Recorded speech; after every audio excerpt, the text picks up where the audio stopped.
pale ulipo.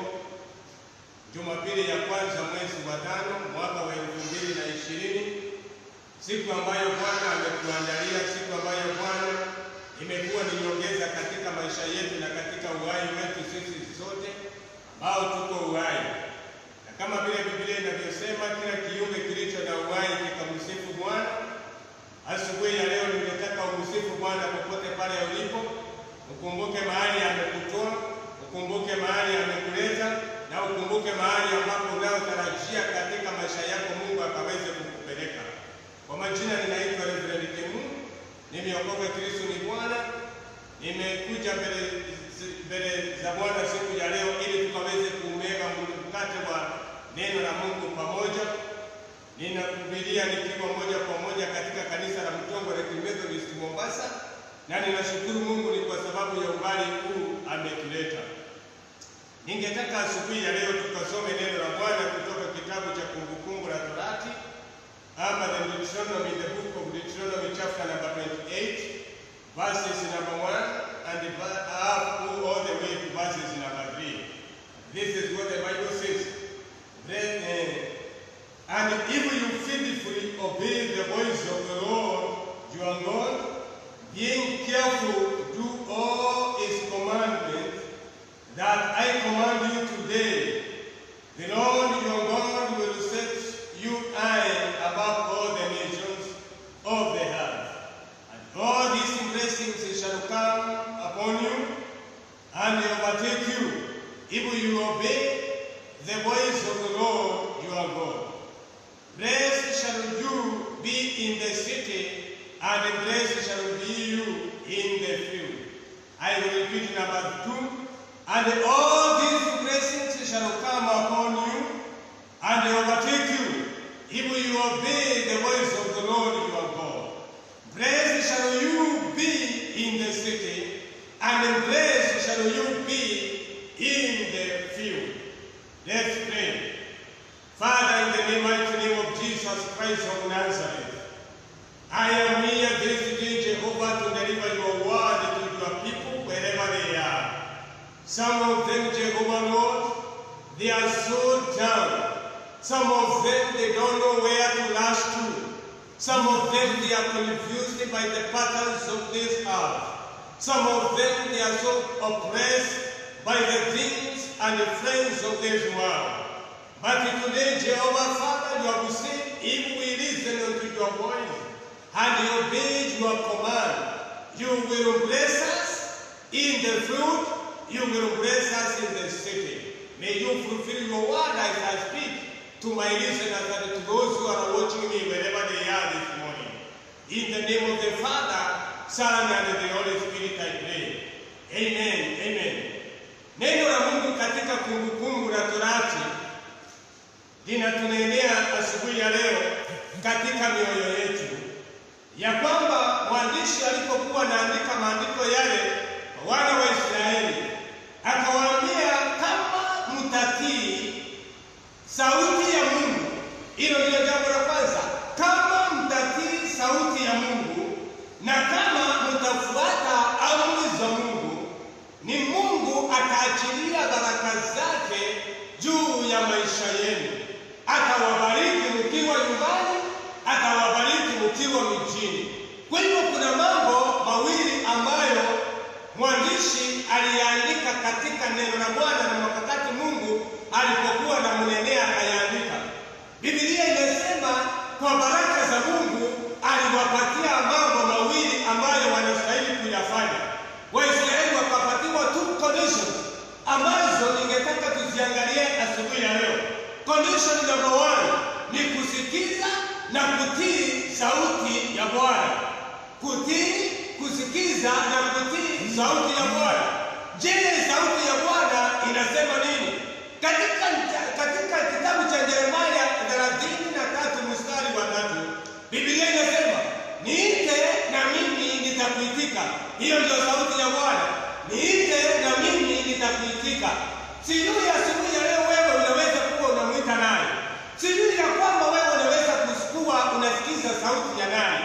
Lakini Mungu anasema ukisikia na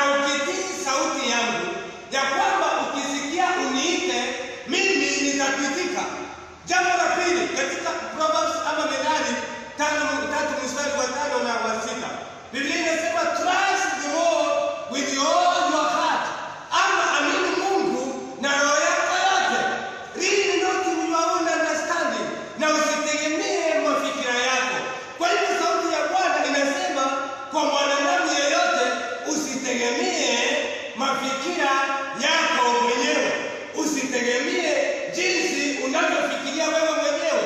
Kwa hivyo tegemea Bwana aliyekuumba. Ya tatu, test me in this, says the Lord Almighty in Malachi chapter 10. Ama nijaribu. Sauti ya Mungu inakwambia nijaribu. Ukiwa nyumbani nijaribu, kwa mali zako nijaribu, nikiwa nimekaa nijaribu, katika matendo yako nijaribu, na mimi nitakuitika, nitakuonyesha mambo makubwa. Kama ni baraka, Mungu anakuambia, sauti yake inakuambia nijaribu.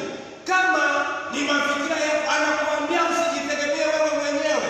Kama ni kufanya yale mengine, katika kitabu cha Joeli 2 mstari wa 12, Biblia inasema return to me not while there is a time. Sauti ya Mungu inakuambia nirudie kwa sababu kuna wakati. Nirudie wakati ufaao. Ni kwa nini Bwana anatuambia tumrudie? Ni kwa sababu tumetoka katika upendo wa Mungu na Mungu anataka tumrudie. Mungu anataka tukaishi pamoja na yeye. Mahali ambapo tumetoka katika upendo wa Bwana, tukaweze kurudi tena katika upendo wa Bwana. Katika kitabu cha Isaya 43 mstari wa 18 na 19, Biblia inasema hivi, forget the former things. Hiyo ndio sauti ya Bwana. Forget the former things. Do not dwell on the past. Ama usahau yaliyopita na ukamtazame Mungu. Sahau yaliyopita. Kwa hiyo sauti ya Bwana ya kwanza, sahau yaliyopita. Katika Joeli, nirudie wakati unayofaa. Katika Malakai, nijaribu na mimi utaona jinsi nitakavyokuambia. Maana ya ile sauti ya Bwana, usitegemee mafikira yako mwenyewe. Katika Yeremia, niite na mimi nitakuitika. Hiyo ndio sauti ya Bwana. Condition ya pili ambayo Mungu ametupatia inasema hivi in verses number 2 in the verses number 1b in dictionary. The Bible says, be careful to do all His command that I command you today. Naomba katika uangalifu kufanya niliyokuamrisha wewe. Inamaanisha nini? Amri za Mungu akapatia Musa amri 10 ambazo Waisraeli walifuata. Lakini Yesu Kristo alipokuja duniani akaziunganiza na akazileta pamoja, ni kwa sababu zile amri zilikuwa zinategemea Mungu na upande mwingine uhusiano wa Mungu, mwanadamu na Mungu, na uhusiano wa mtu na mwenzie. Na ndipo katika Mathayo 22, commandment number 1, love the Lord your God with all your heart, all your mind, and all your soul.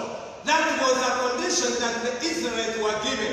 To follow the commandment means that you love God with all your heart, all your mind, and all your soul. That was it. Number 2, love your neighbor as you love yourself. In Matthew chapter 22, verses number 39. And the Bible says, when you fulfill all this, ukifanya haya yote ambayo tumesoma siku ya leo, ambayo ukisikia sauti ya Bwana jinsi inavyokuambia, ukifuata amri za Mungu, baraka za Mungu zitakufuata mahali popote pale ulipo. And the Bible says in verse 2, and all these things, blessings shall come upon you and overtake you, if you obey the voice of the Lord your God, and you shall follow the commandment that I have given unto you. That means the blessings that we look every day. Kila mwanadamu anataka Mungu akaweze kumbariki. Kila mtu anaomba Mungu akaweze kubariki maisha yake. Kila mtu anataka familia yake ikabarikiwe na Mungu na ikainuliwe. Kila mtu anatamani biashara zake zikainuliwe na zikabarikiwe na Mungu.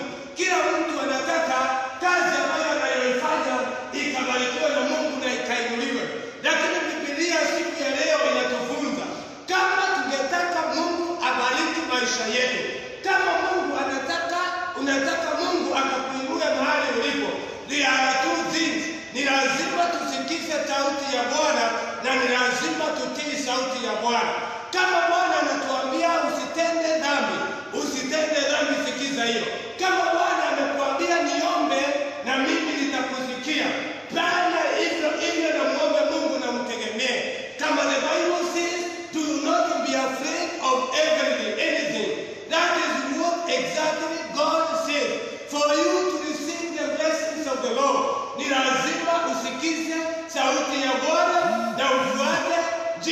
sauti ya Bwana inavyokuamrisha.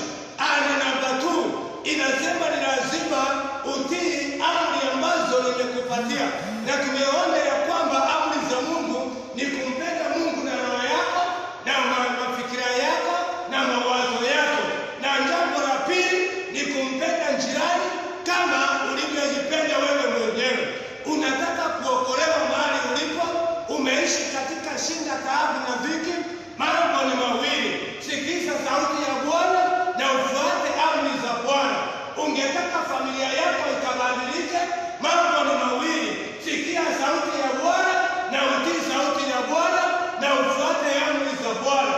Ungetaka Mungu akuondoe katika minyororo ambayo umefungwa, mambo ni mawili: sikiza sauti ya Bwana, tii sauti ya Bwana na fuata amri za Bwana. Ungetaka Mungu akabadilishe hali yako, fuata amri za Bwana, sikiza sauti ya Bwana, fuata amri za Bwana. Ungetaka Mungu akabadilishe nia yako, familia yako asubuhi ya leo, biashara yako ikainuliwe, umeishi ukiwa unatafuta Bwana, Biblia inasema sikiza sauti ya Bwana, fuata amri za Mungu. Ungetaka Mungu akuondolee maadui, sikiza sauti ya Bwana, fuata amri za Bwana na Mungu atakubadilisha. Ningetaka niongee na mtu asubuhi ya leo, mahali popote pale ulipo. Ulikuwa unauliza shida yako iko wapi? Umekuwa ukijiuliza, Bwana ninapitia haya. Nimekuja na ujumbe kwa mtu mahali alipo. Ujumbe ni kwa Bwana, sikiza sauti ya Bwana. Usisikize wanadamu, bali sikiza sauti ya Bwana, fuata amri za Bwana na Mungu atakutendea jinsi unavyostahili, jinsi unavyoomba, jinsi unavyofikiria, jinsi unavyotamani katika moyo wako. Usihangaike tena, usilie tena, usitabike tena, usiende kwa waganga tena, usiende kwa wachawi tena, usiende kuruka mara 7 tena, bali mtegemee Bwana. Sikiza sauti ya Bwana, fuata amri za Bwana na Mungu atakubariki. Biblia inasema atakubariki ukiwa mjini, atakubariki ukiwa hata uwanjani, atakubariki ukiwa njiani, atakubariki ukiwa popote. Watu watashangaa waliozoea kukuona ukiwa umekaa bila ulivyokaa. Watu watashangaa wakikiona jinsi ulivyoinuliwa. Ni kwa sababu umejua siri. Siri ni kumsikiza Bwana na kufuata maagizo yake na kufuata amri za Mungu. Hiyo ndiyo siri ya kubarikiwa. Umeketi nyumbani mahali siku ya leo, unaniangalia ukiwa mahali pako, unaniangalia mkiwa kama familia. Fuata sauti ya Bwana, sikiza sauti ya Bwana. Mkiwa nyumbani, sikizeni sauti ya Bwana, fuata amri za Bwana na maisha yenu yatabadilika, familia zenu zitabadilika, watu wenu watabadilika, mke wako atabadilika, mume wako atabadilika, watoto wako watabadilika.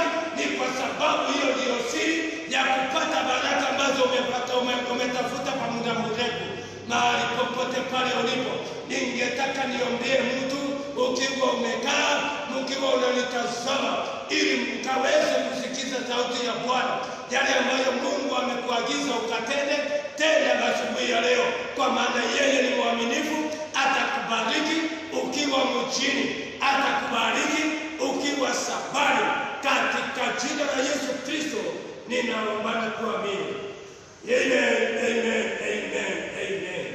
Baba, ni katika jina la Yesu Kristo ninaomba na yeyote ambaye anayenitazama asubuhi ya leo. Jehova, umesema kama tutatii na Baba, kama tutasikiza sauti yako, Jehova utatubariki. Jehova utakuwa pamoja na sisi. Utatubariki tukiwa mjini, utatubariki tukiwa hata mashambani. Mungu wangu na Baba yangu, watu wameteseka, mtazamaji wangu ametarajia, amekaa kwa muda mrefu. Bwana, kamfunze kusikia sauti yako, kamfunze Bwana kufuata amri zako, na Bwana maisha yake yatabadilika, hali yake itainuliwa. Ni kwa maana wewe ndiye uliyezungumza na wewe si muongo. Ni katika jina la Yesu Kristo kamtendee na kamhifadhi. Wiki hii ninaomba baraka Jehova, kawazingire na rehema na neema. Jehova, kawazuilie na magonjwa ya korona na taabu za dunia hii na hata nchi yetu Baba. ili wakaweze kuitwa wabarikiwa siku zote za maisha yao. Ni katika jina la Yesu Kristo aliye Bwana na mkombozi Jehova ninaomba na kuamini. Amen, amen, amen. Bye, bye, bye, bye. God bless you, God bless you.